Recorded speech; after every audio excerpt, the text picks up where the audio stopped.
Motor ini sering jadi bahan olok-olokan. Katanya motor bapak-bapak. Katanya motor kurir paket. Katanya motor koperasi. Banyak yang ledek, bilang bodinya kaku, tampilannya jadul. Tapi anehnya, justru motor yang paling sering dibully ini adalah motor yang paling banyak dibeli di Indonesia. Ya, inilah Honda Revo. Motor yang diam-diam masih ngalahin banyak pesaingnya di jalanan.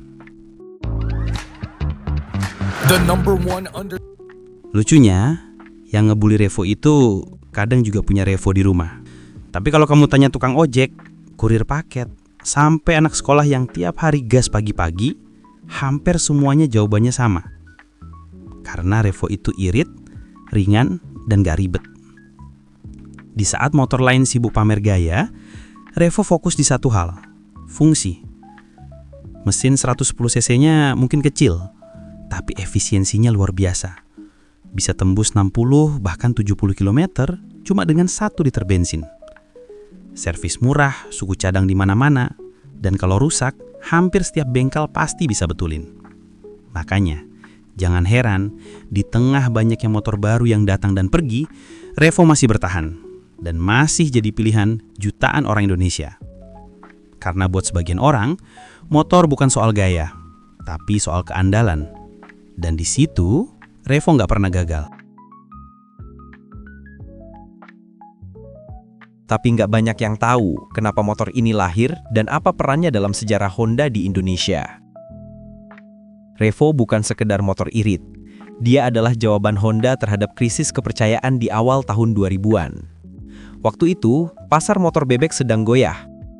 Suzuki Smash dan Yamaha Vega sedang naik daun, sementara legenda Honda, Supra, mulai kehilangan pamornya di kelas bawah. Honda butuh sesuatu yang lebih murah tapi tetap tangguh. Dan dari situlah tahun 2007 lahirlah Honda Revo, singkatan dari Revolution. Bukan cuma nama, tapi juga simbol bahwa Honda mau merevolusi citra motor ekonomisnya. Awalnya, Revo disebut sebagai penerus spiritual dari Honda Supra Fit. Tapi bedanya, Revo membawa konsep baru, desain lebih ramping, konsumsi BBM irit, dan harga bersahabat untuk rakyat kecil.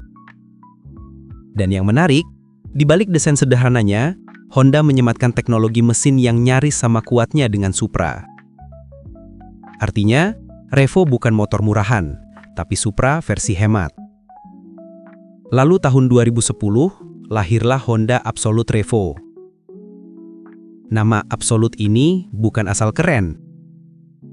Honda waktu itu ingin menegaskan bahwa Revo sudah menjadi paket lengkap, irit, awet, dan punya tampilan modern. Dan disinilah, Revo mulai dikenal sebagai motor pekerja sejati. Kurir, sales, pegawai, sampai pelajar, semua pernah naik Revo. Tahun 2017, datanglah era injeksi. Honda memperkenalkan Revo FE. Dan menariknya, Revo adalah motor bebek termurah Honda pertama yang pakai PGM FE, teknologi yang awalnya cuma ada di Supra X125. Itu titik balik penting, karena sejak saat itu, Revo bukan lagi sekedar motor rakyat, tapi motor yang membawa teknologi masa depan ke kelas bawah. Lalu tahun 2017, Honda memperkenalkan varian Revo X. Dengan desain lebih agresif, shroud depan, dan panel speedometer baru. Tapi filosofi dasarnya tetap sama, sederhana, fungsional, dan bisa diandalkan. Dan inilah bagian yang jarang orang tahu. Meski penjualannya nggak seheboh Matic, Revo justru menjadi motor yang paling lama bertahan di segmen bebek ekonomis Honda. Lebih dari 15 tahun tanpa benar-benar mati.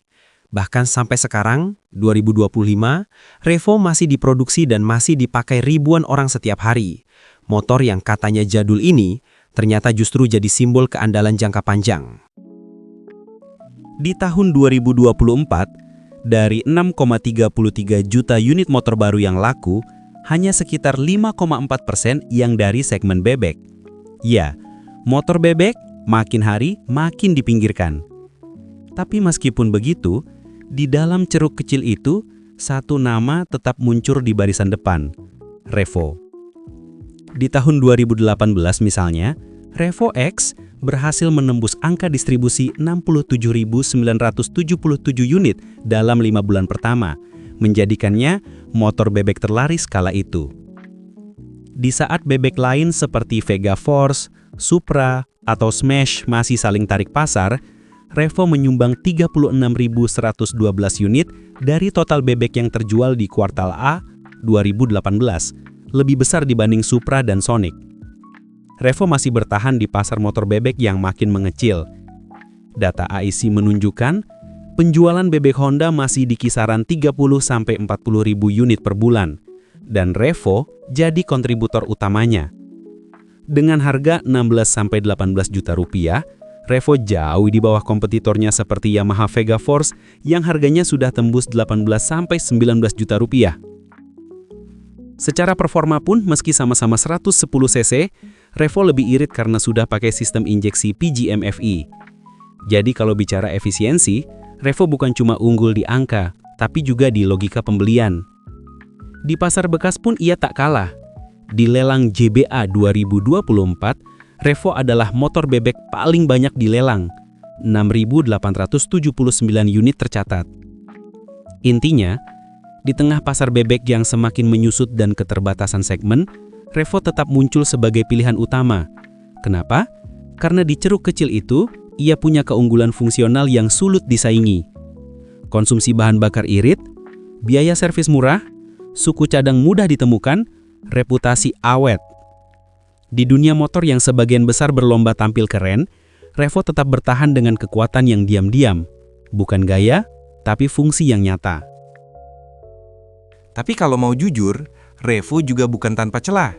Ada beberapa hal yang bikin orang kadang mikir 2 kali sebelum beli.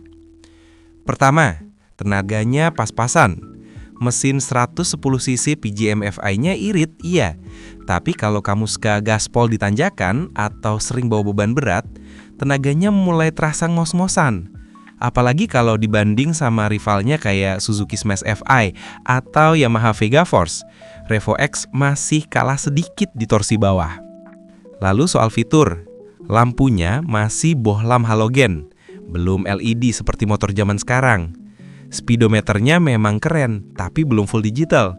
Dan belum ada port charger, padahal buat motor kerja, fitur itu penting banget.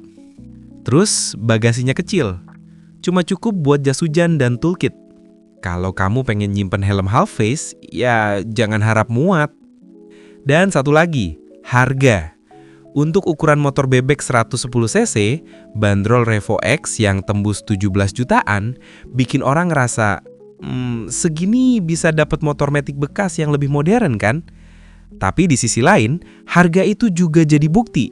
Revo bukan motor murahan, karena dia main di ketahanan dan efisiensi, bukan gaya semata. Meski sering dibully sebagai motor murahan, Revo nggak pernah benar-benar tenggelam. Dia tetap hidup di jalanan desa, di gang sempit kota, menemani orang berangkat kerja, antar anak sekolah, kejar rezeki tiap hari. Sementara motor lain datang dan pergi, Revo tetap berdiri tegak. Gak banyak gaya, tapi kerja keras tanpa henti. Jadi sebelum bilang Revo itu motor biasa, ingat, yang sederhana belum tentu lemah. Kadang justru yang diremehkan adalah yang paling lama bertahan. Kalau kamu salah satu yang masih setia sama Revo, tulis komentar kalian tentang Revo.